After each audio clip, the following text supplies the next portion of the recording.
It's Kevin Ducey coming back at you with another edition of our Top Producer Spotlight. And I'm super excited today to have my buddy, my friend from Next Level, Mr. Eric Braun. He's a producer in New York, and I love this dude. He is 25 years old, and he is putting the industry on its ear. Eric, how you doing today, bud? I'm doing good. Thank you for having me. Well, thank you for joining me.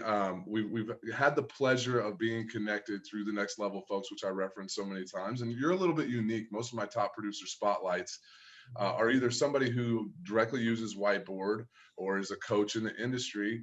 You're neither. You will be someday if you want to be, if you want to coach. But your story's so interesting to me that you've done so well at such a young age. Tell me, how'd you get started in the industry? How'd you get here? It's a funny story. So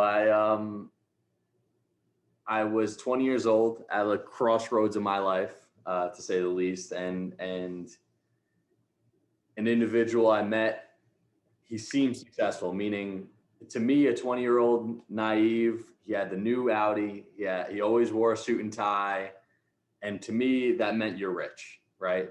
I didn't come from money. Didn't really have any role models that had money like that. So I looked at him and I was like, he's definitely rich. And one day he asked me, he was like, dude, what are you doing for work? And I'm like, nothing. I'm looking for a job. And he goes, how about you come be my chauffeur? And I was like, all right. Like that was like a dream job to me at the time. I swear to God, I was like super excited for the opportunity. He goes, oh, I'm going to buy a new car and then you can drive me around in it. I said, when can I start? And every day I saw him for 2 to 3 weeks, because I would see him like once or twice a week. He would say, oh, when are you going to come drive for me? When are you going to come drive for me? When are you going to be my chauffeur? And I would say, whenever you want me to start.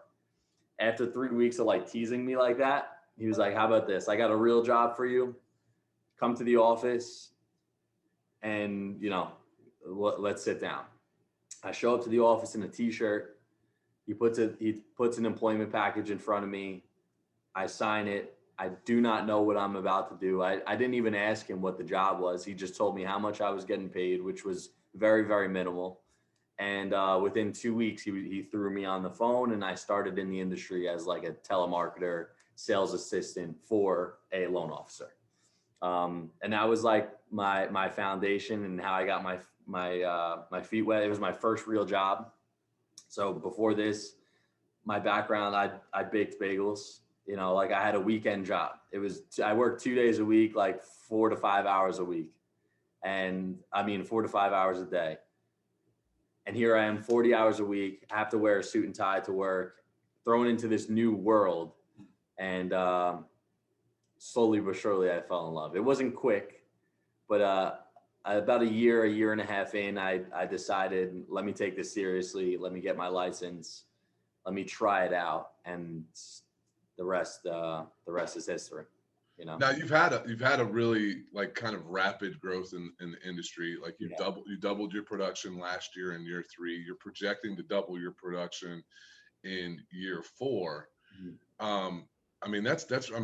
You're well on your way to being $100 million loan officer well before the age of 30. How does that happen? What's the secret to your success? Why have you seen such a rapid rise in your business? For me, my claim to fame, if you will, was social media. Mm-hmm. If I had to, that's what I really focused on the first 2 years of my business. Now it's more about dialing in processes, delegating, still continuing with social media. I'm very active on that, outreach. But for, let's say, the first 2 years, what has sparked my growth was building that personal brand and putting my name out there. Like the Grant Cardone always talks about, like the number one problem that every business faces is obscurity, right? So people do not know who you are, and doesn't matter how good you are at what you do. If they don't know who you are, they can't use you. So that was my first like aha moment. Let me just put my name out there just so I'm omnipresent, and eventually the loans will come to me. And that's what I saw my third year in the business. I went from 15 million to 38 million, more than double. And that was just because my name was out there enough. Right. People knew who I was. And now this, in 2020, it was all about tweaking the process so that we can handle the growth, so that we can handle even more growth. So that would be I would say if I had to boil it down to one thing, it would just be building a brand on social media and getting my name out there. And there's tons of ways to do that. It doesn't have to be social media, but that would be the number one thing. And why I've been able to grow at this rate. Yeah, it was actually, it did it for me with like this connection, Eric, to be honest with you, is like we connected through Facebook. Obviously, we're in the next level groups. We hadn't really chatted much, but I'd seen you around. Yeah. I'd go buy you a cup of coffee here or there. But I do remember, like, I saw a social media post about a party you were throwing, and there was a level of exclusivity to this party, and the way you hyped it up, I was like, I want to go to that party. Like, how can I come to your party? And that's all part of your business, right? That's a business. This is a business strategy. Can you tell us a little bit more about that? Yeah, absolutely. So that also, that was just another way of bringing people together where I controlled the environment, where the light wasn't on me, but it was on me at the same time. Right. Like the main purpose of the event was not to promote myself. However, that was the ulterior motive, right? So that event that you're talking about is called Brewery. And for the people that are listening to it, it's audio. I'll just explain it just because it's hard to understand if you're just listening. It's BREW-RE, and the RE stands for real estate, and it's obviously a play on words with a brewery where people make beer or drink beer, right? So the original concept of the event was to have it quarterly and move it from brewery to brewery on Long Island, different areas, different venues, and just have a free entry, free beer, sort of just have fun event. And part of making it so successful was that strategy of FOMO and marketing and hyping it up and promoting it. And I learned there's like an art to it, man. Like I got it down to a science now after having a few of them. I know how to get people to register. I know how to create scarcity. Like one, for instance, I only drop like 50 tickets at first. And until people start hitting me up saying it's sold out, which usually happens in 24 hours. So I drop 50 tickets. I say, listen, these are limited. You got to grab it now. Until I get a few messages saying, hey, I tried to register for brewery and it's sold out. And I start screenshotting all of those messages, right? It's sold out. And then I say, I dropped another 50 tickets just for you guys. And there's a whole science, there's a whole calendar that I developed where I know what to do on day 3, on day 4, on day 5. And that's been a really cool journey to see that event come to life. And it's now a staple in my market. It's like everybody's like, when's brewery for? People who send me business, people who don't send me business, people who do business, meaning they close deals, and people who don't close deals. It's for everybody. And to see it to come to life is really cool. It's definitely was the vision. That's awesome, man. Hey, you mentioned Grant Cardone a little bit earlier. Some of us who might be listening might not know who he is. That relationship has been integral in some of your success as well, correct? You mind sharing that for some of those loan officers out there that might want to find a partner like him? There's probably not going to be anybody like Grant, but somebody similar in their market. I mean, listen, like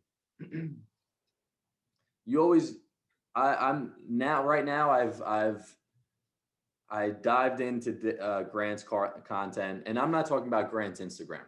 Okay. So a lot of people know him from his stupid little posts about, him posting, oh, I got a jet, and oh, I got this watch, and oh, I got this car. I'm talking about like actual content from him, meaning his books. Right. I've been to some of his events, like where he actually goes into how to build a business, how to scale, how to this 10X mindset, like the actual principles behind all of this stuff, the flashy stuff that he does. So I dove into his content. I listened to a few of his books. I've been to a few of his events, but now I'm listening to David Goggins and Patrick, I think it's DeBell or Bedell or something like that, or Debate. I forgot his last name. He's my like newest.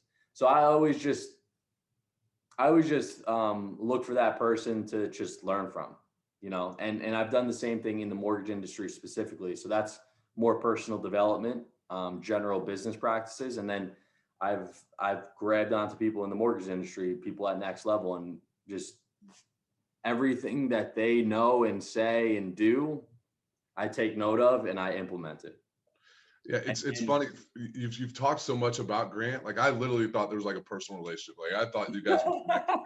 Hey, listen, that's what it's about, though. If you're buying into people, they're successful for a reason. A successful person will never thwart your dreams. They'll always pull you up. And that's what kind of people we have to surround ourselves by. But that's a good point, Kat. When it comes to building a brand, you can ride somebody's coattails. Sure. Right. So, for instance, let's say you're a big Gary Vee fan, which before Grant, I was, I would learn from Gary Vee. That was like, my go-to. And I would share things from Gary Vee, and I would quote him, and I would, whatever. When in conversation, I'd bring him up. What happens is when you do that, if that person you're speaking to or your target audience or whoever you're communicating to is also fans of Gary Vee, now you guys connected at a deeper level. Mm-hmm. So same thing with Grant. When I started posting about Grant, all the people that also followed Grant, I immediately, it's like you're building rapport with them. Yeah, absolutely. Commonality.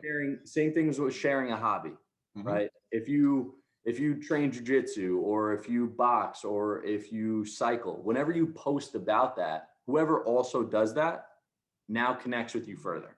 So that's what the importance of like sharing personal and even the people that you follow and who influence you, it allows you to connect on a deeper level with people. So if you're a fan of Grant and I'm a fan of Grant, it's an easy connection. And that's definitely part of, definitely I've built relationships just doing that, Sure. Just sharing the stuff that I'm listening to because other people listen to it as well. Absolutely. I love the Goggins stuff too, by the way. Yeah. The one thing about Goggins is, man, I'm so incredibly impressed with his mental and physical toughness, but man, I also know I'm a lot more sane than that guy is. Yeah. Man, David's been through some hard things. Hey, we got to wrap up here. If we're looking at, you talk about what you've done, two things here. Was it easy for you to do the social media posts and all the things that you were doing? Did it feel self-aggrandizing? Because I know some folks do feel like, I can't put myself out there. I struggle from that personally. And then the second thing is, if going into 2021, let's say I'm a LO, I got my license last year. What's some tips you can give for them? And by the way, I'm going to plug you. By the way, that 38 million you did last year, 70-30, 70 production, 30 refi.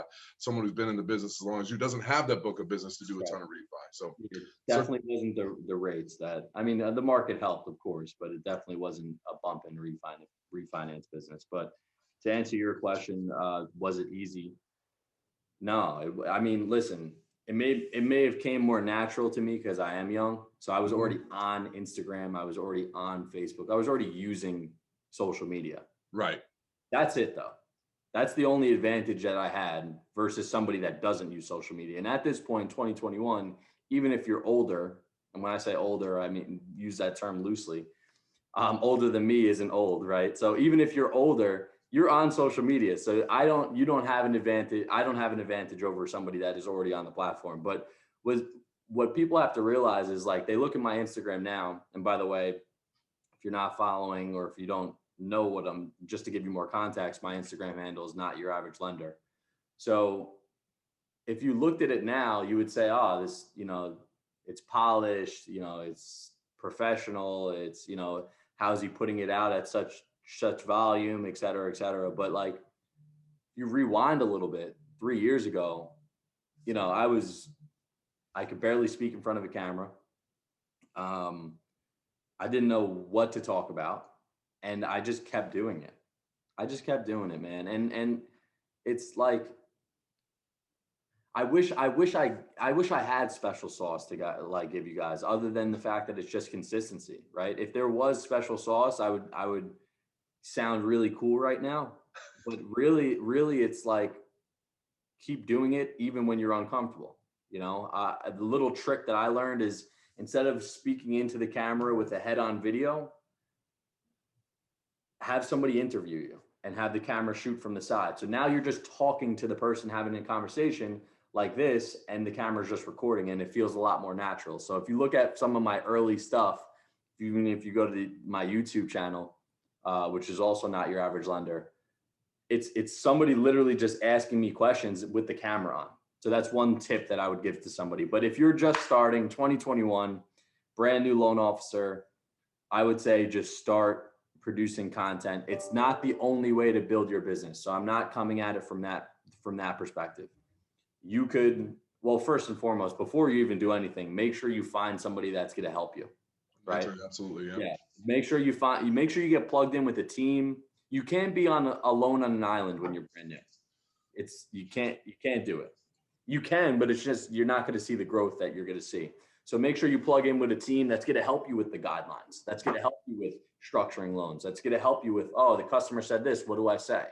Like, all that stuff is overlooked. When it comes to actually building the business, I would say the first thing that you should do is start putting out content. That's just my strategy and what's worked for me. You could go to networking events. You could go, however your mentor built his business or her business, you could also do that. For me personally, I would just recommend whatever you're doing, whatever strategy, you start building content now and documenting the journey, because output, you're going to get loans in, whether it takes a year, 2 years, it's going to be well worth your time. Yeah, and something you said to me offline, and I'll plug this a little bit, and we'll put a bow on this, is you talked about how when that realtor responds to something on your Facebook or your Instagram, that you're going to shoot them a DM, say, hey, can we grab coffee? Can we have a meeting? Can we have a sit down? Can we have a Zoom? I'd love to talk more about doing business with you. Is that you were vigilant about that. And you know what, that's kind of like, when Megan Anderson teaches about how to run your social, ask a silly question. And when people respond to their response. And it's that same concept, that same idea. And no, it's not self-aggrandizing. It's fulfilling your why, because I think everybody's in this business. Yes, they want to make money, but why do they want to make money? It's to do something more personal for themselves, for their family. And I think you have to always put that aside and understand what you're trying to do for you and your business in the long run. It's also Eric, just making friends. What's that? It's also just making friends. Like, yeah, buddy. Friends. It's not a coffee meeting or a real referral partner meeting. Like, I'm sitting down to meet somebody that, like, we had some sort of connection with. That's it, man. And here's the stuff that I do in the mortgage business. Here's the stuff that I do to help you as a realtor. Take it or leave it. And most of the time, the best referral partners that I have, it's not even about the stuff that I do in the mortgage business or the marketing that I help them. It's just that we're friends. People love doing business with people they like. It's the truth. Yeah, it's the oldest adage in sales. Yeah. And you'll meet a lot of impressive individuals through social media, and that's why I'm happy I met you. You're one of those for me. And thanks, buddy. It's just the power of social media and groups and cultures and all that stuff. Like, get involved, get in the trenches, because you'll meet guys like Kevin. Thanks, man. That means a lot. And you'll meet guys like Eric. One of the things I'll tell people, we met through Next Level. That was the unique bonding experience. Keep your eyes out. Next Level Live will be having another event, I think sometime the end of April. It hasn't been finalized out there, but go check them out at Next Level Loan Officers.